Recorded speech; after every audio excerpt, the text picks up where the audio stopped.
የአያቶላህ ሚስጥሮች ከአብዮቱ እስከ ኒኩሌር ጦርነቱ። የኢራኑ መንፈሳዊ መሪ አያቶላህ አሊ ኻሜኒ 86 ዓመታቸው ነው። የአሜሪካው ፕሬዝዳንት ዶናልድ ትራምፕ ደግሞ 79 ዓመታቸው ነው። በመካከላቸው የ7 ዓመት ልዩነት አለ። ታላቅና ታናሽ የሚባሉ ናቸው። የእስራኤሉ ጠቅላይ ሚኒስትር ቤንያሚን ኔታንያሁም የአያቶላህ ታናሽ ናቸው። ታላቃቸውን ነው ለመግደል የተነሱት። ጠቅላይ ሚኒስትሩ አያቶላህን የመግደል እድሉ አለን ሲሉ ትራምፕ ተው አይሆንም ይላሉ። መግደል ጥሩ ሐሳብ አይደለም ይላሉ። እንደገና ተመልሰው አያቶላህ የት እንደተደበክ እናውቃለንና እጅህን ስጥ ሲሉ ይዝታሉ። President Trump has called on Iran for unconditional surrender. የአያቶላህ ምላሽም አጼ ቴዎድሮስ እንግሊዝ እጅህን ስጥ ባለቻቸው ጊዜ እንደሰጡት አይነት ምላሽ ወይም ደግሞ ለሳቸው እንደተጻፈላቸው ግጥም ይመስላል። እጅህን ስጥ አለኝ ፈረንጅ እጅ ተይዞ ሊወሰድ ምን እጅ አለ የሳት ሰደድ አያውቅም እንዴ ክንዴ እንደሚያነድ አይነት። የኢራኑ አያቶላህ ምላሽም እጅ አልሰጥም፣ እጅ መስጠት ታሪካችን አይደለም፣ ካላወቃችሁ ልታውቁን ይገባል አይነት መሆኑን ከምሽቱ አነጋጋሪ መግለጫቸው ላይ ተመልክተናል። የመግለጫቸው ጠንካራ ይዘትና የእጅህን ስጥ ባዮቻቸው ተከታታይ ዛቻ መካከለኛው ምስራቅን ብቻ ሳይሆን መላው ዓለምን ጭምር ውጥረት ውስጥ ከቷል። የአዛውንቶቹ መሪዎች መዛዛትና ቃላት መወራወር አየር ሞገዱን ሞልቶታል። ወዲህ ደግሞ የሰማይ ላይ ትንቅንቁ ምድርን የሞት ጥላ አጥልቶባታል። ኢራን አደገኛ የተባለውን ሚሳኤል ወደ እስራኤል እያስወነጨፈች ነው። የእስራኤል ሚሳኤል መከላከያ ዘዴዎች ከአቅማቸው በላይ ሆኖ ኢራን ከባድ በቀሏን ቀጥላለች። ነገሩ አላማረኝም ያለችው አሜሪካ ጦርነቱን ለመቀላቀል ጫፍ ላይ ደርሳለች። የጦር ጀቶቿ ከእስራኤል ጀት ጋር በኢራን ሰማይ ላይ እንዳሻቸው ይፈነጫሉ። ኢራን የአንድ ብርቱ ሁለት መድኃኒቱ አይነት ዘመቻ ተከፍቶባታል። ለመሆኑ የዘመቻው ትክክለኛ ግብ ምንድን ነው? አሜሪካና እስራኤል አያቶላህን መግደል ወይም መማረክ የፈለጉበት ዓላማ ምንድን ነው? የአያቶላህ የኒኩሌር ሚስጥርስ ምንድን ነው? ለኢራን ምን ሰሩ? በእርግጥ እስራኤል አያቶላህን እንደ ኢራቁ ሳዳም ሁሴን ማድረግ ትችላለች ወይ የሚሉትን ጥያቄዎች ከመግለጫው ጋር አያይዘን እንመለከታለን።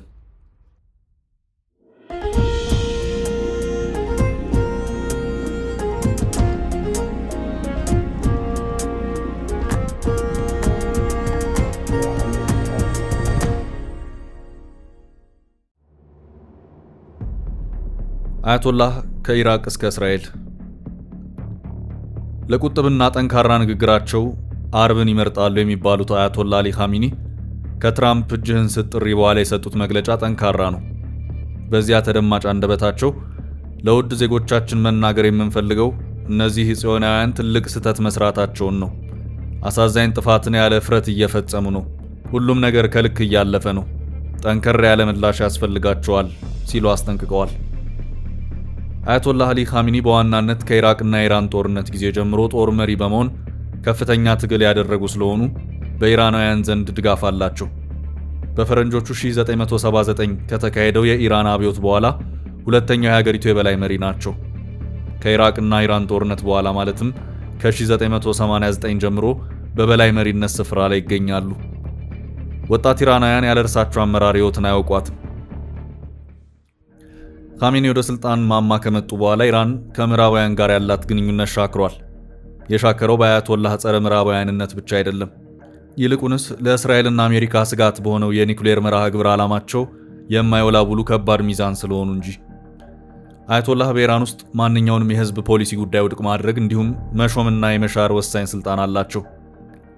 ኻሜኒ የኢራን እስላማዊ አብዮታዊ ዘብ ጓድን የሚያጠቃልል ጦር ኃይል ዋና አዛዥና የአገሪቱ መሪ ናቸው።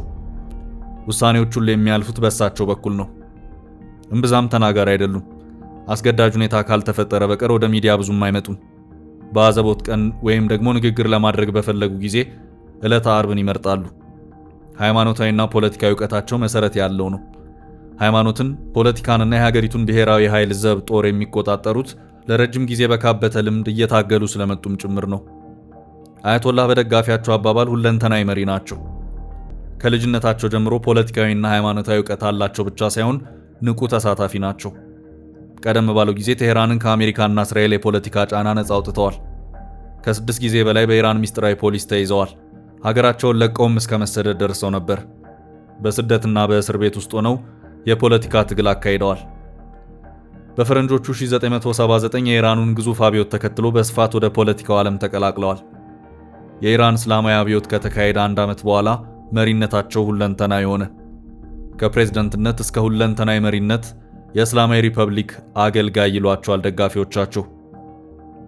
ምዕራብ ዘመሙን ስርዓተ መንግስት ገርስሰው አዲሷን ኢራን በማምጣት ረገድ ሚናቸው ጉልህ ከሆኑት መካከል አንዱ ናቸው። በኢራን አብዮት ውስጥ ትልቅ ስምና ዝና አላቸው። የተወለዱት በአውሮፓውያኑ 1939 በኢራን ሁለተኛዋ ትልቅ ከተማ ማሽሃድ ነው። በሃይማኖተኛ ቤተሰብ ውስጥ ከተወለዱት 8 ልጆች መካከል ሁለተኛ ልጅ ናቸው። ከልጅነታቸው ጀምሮ ፖለቲካዊና ሃይማኖታዊ ተሳትፏቸው ከፍተኛ እንደሆነ ይነገራል። በኢራን ዋነኛው የእስልምና ቅርንጫፍ የሆነው የሺዓ እስልምና በመካከለኛ ደረጃ የሃይማኖት መምህር ነበሩ። የሃይማኖት መምህር ለመሆን የበቁት በ11 ዓመታቸው ነበር። በዚህ ዕድሜያቸው ፖለቲካንም ገብተውበታል። በጊዜው እንደነበሩት ብዙዎቹ የሃይማኖት መሪዎች ሁሉ ስራው ከመንፈሳዊ ባልተናነሰ መልኩ ፖለቲካዊም ነበር። በኋላም ኻሜኒ በኢራን እስላማዊ አብዮት ከስልጣን የተወገዱት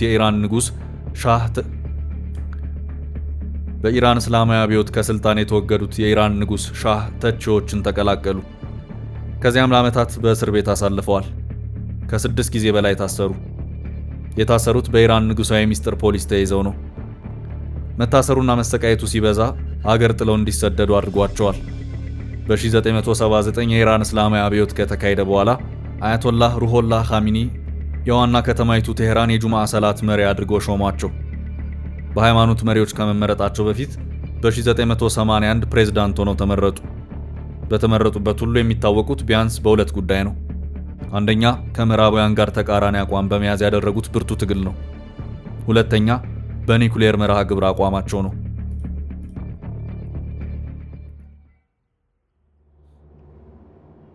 በምዕራባውያን ለምን ተጠሉ? የተከፈተባቸው የግድያ ዘመቻ ግብ ምንድን ነው?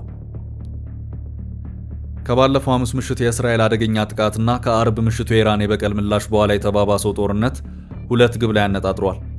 አንደኛ አያቶላህን መግደል የሚል ነው። ሁለተኛው ደግሞ የኢራን የኒኩሌር ማብላያ ጣቢያን ማውደም የሚል ነው።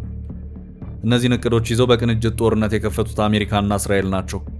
በኢራን በኩል የጦርነቱ ዋና ግብ ራስን መከላከል ነው።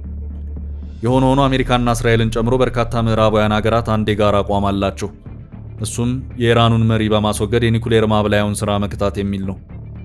አያቶላህ በምዕራባውያን ዘንድ ፈላጭ ቆራጭ አምባገነን ተብሎ ይፈረጃሉ። ደጋፊዎቻቸው ደግሞ ኢራንን የታደጉ መሪ እያሉ ይከላከሉላቸዋል። በእርግጥ አያቶላህ በኢራን ብሔራዊ ጥቅም ጉዳይ ፈጽሞ አይደራደሩ። ከሀገር ውስጥ እስከ ውጭ ድረስ በርካታ የኒኩሌር ጉዳዮች ላይ ብርቱ ፍልሚያ አድርገዋል። በዚህ ምክንያት ማንኛውም ሀገራዊ ጉዳይ በእሳቸው ውሳኔና ፊርማ ነው የሚሆነው። ያለሳቸው አረንጓዴ ምልክት የሚሆን ነገር የለም። በዚህ ምክንያት ላለፉት 3 አስርት ዓመታት ከአሜሪካና እስራኤል እንዲሁም ከሳውዲ አረቢያ በአጠቃላይ ከምዕራባውያን ሀገራት ከፍተኛ ጫና ሲደርስባቸው ቆይቷል። ያን ሁሉ ጫና ተቋቁመው ረጅም ዘመን መምራታቸው በሀገሪቱ ታሪክ ብቸኛ ያደርጋቸዋል። በአሁኑ ጦርነት ዕጣ ፈንታቸው ምን እንደሚሆን አይገመትም። የእስራኤል መከላከያ ሚኒስትር የአያቶላ መጨረሻ እንደ ኢራቅ ሳዳም ሁሴን መሆን ነው ሲሉ መዛታቸው ይታወሳል። ጠቅላይ መሪ አያቶላ አሊ ኻሜኒ በአሜሪካ መሪነት የተደረገውን ወረራ ተከትሎ ከስልጣን የተባረሩትና የተገደሉት የኢራቅ መሪ ሳዳም ሁሴን ጋር ተመሳሳይ የሆነ ፍጻሜ ሊጠብቃቸው እንደሚችል ማስጠንቀቁን ተከትሎ የኔታንያሁና ትራምፕ ዛቻም ቀጥሏል። ከዚህ በተጨማሪም ቤንያሚን ኔታንያሁ ለኢራናውያን በቀጥታ ያስተላለፉት መልእክት ይታወሳል። ኔታንያሁ በእንግሊዝኛ ቋንቋ ባስተላለፉት መልእክት ጨካኝና ጨቋኝ የሆነውን አገዛዝ ለመቃወም ጊዜው እንደደረሰ በመናገር ነበር የዛቱት። የእስራኤል ወታደራዊ ተልዕኮ ነፃነታችሁን እንድትቀዳጁ መስመር መጥረግ ነው ብለውም ነበር። ከዚያም በኋላ ጦርነቱ በቃላት ጦርነት ተካሮ ቀጥሎ ይገኛል። ጥያቄው አያቶላህ በምዕራባውያን ለምን ተጠሉ? እሳቸውን በመግደል የሚገኘው ስኬትስ ምንድን ነው የሚል ነው። የእስራኤልና ኢራን ወታደራዊ ፍጥጫ እየተጋጋለና የጥቃቱ መጠን እየሰፋ ባለበት በዚህ ሰዓት ብዙዎች የእስራኤል እውነተኛ የመጨረሻ ግብ ምንድን ነው ብለው ይጠይቃሉ። ኔታንያሁ እንዳሉት እስላማዊ አገዛዙን የኒኩሌርና የባሊስቲክ ሚሳኤል ስጋት በቀላሉ ለመቋጨት ብቻ ነው ወያስ ብሏል። ከዚህም ባሻገር የኢራንን የኒኩሌር መርሃ ግብር መቆጣጠር የሚያስችለውን የቴህራንና የዋሽንግተንን ንግግር ማደናቀፍ አሊያ ደግሞ ለኢራናውያን የነጻነት መንገድን በመጥረግ የኢራንን ሃይማኖታዊ አገዛዝ ከወዲያኛው የማሰናበትን ግብ ያደረገ ነው የሚሉ ወሳኝ ጥያቄዎች በስፋት ይነሳሉ። ለእነዚህ ጥያቄዎች ምላሽ የሚሆነው የእስራኤልና የአሜሪካን የተቀናጀ የጥቃት ስልት መተንተን ነው። የአሜሪካና እስራኤል ጀነራሎች ያሁኑ እንዳለው ነው ባለፉት ዓመታት ከአንድ ጊዜ በላይ በኢራን የኒኩሌር ጣቢያዎች ላይ ወታደራዊ ጥቃት ፈጽመዋል። የጥቃቱ ዋነኛ ግብ የኢራንን የኒኩሌር መርሃ ግብር መስበር እንደሆነም ተንታኞች እየገለጹ ነው። ይህ ውሳኔ በኢራን ደጋፊዎች ብቻ ሳይሆን በዓለም አቀፉ የአቶሚክ ኃይል ኤጀንሲም ጭምር በቀጠናው ባሉ ሀገራት ሰፊው ግዘት እየገጠመው ይመስላል።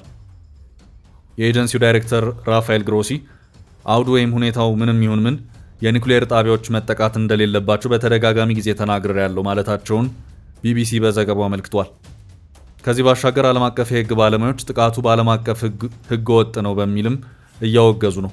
ብዙዎቹ የእስራኤልና አጋሮቻቸው ግብ አንድ መሆኑን በማመን አጥብቀው ይተቻሉ። ይህም ሆኖ እስራኤል ይሳካላትም አይሳካላትም በዚህ ጦርነት ልታሳካው ያሰበችው ሁለት ነገር ነው። አንደኛ ከላይ በስፋት እንደተመለከትነው የኢራኑን ጠቅላይ መሪ ቀደም ሲል እንደገደለቻቸው ሳይንቲስቶችና የጦር ጀነራሎች መግደል ነው። ሁለተኛው ኢራንን የኒኩሌር መርሃ ግብር በማውደም ተጽዕኖውን መቀነስ ነው። ኢራን በበኩሏ የእስራኤልን መከላከያ ዘዴዎች ለማድከም ትሰራለች። ስለዚህ በሁለቱም በኩል አደገኛ ስሌት አለ ማለት ይቻላል። እስራኤል የኢራንን የኒኩሌር መርሃ ግብር ለመቀነስ እንዳሰበችው አልጋ ባልጋ አይሆንላትም። ምናልባት ጦርነቱ ከቀጠለ በተወሰነ ደረጃ ልታሳካ ትችላለች።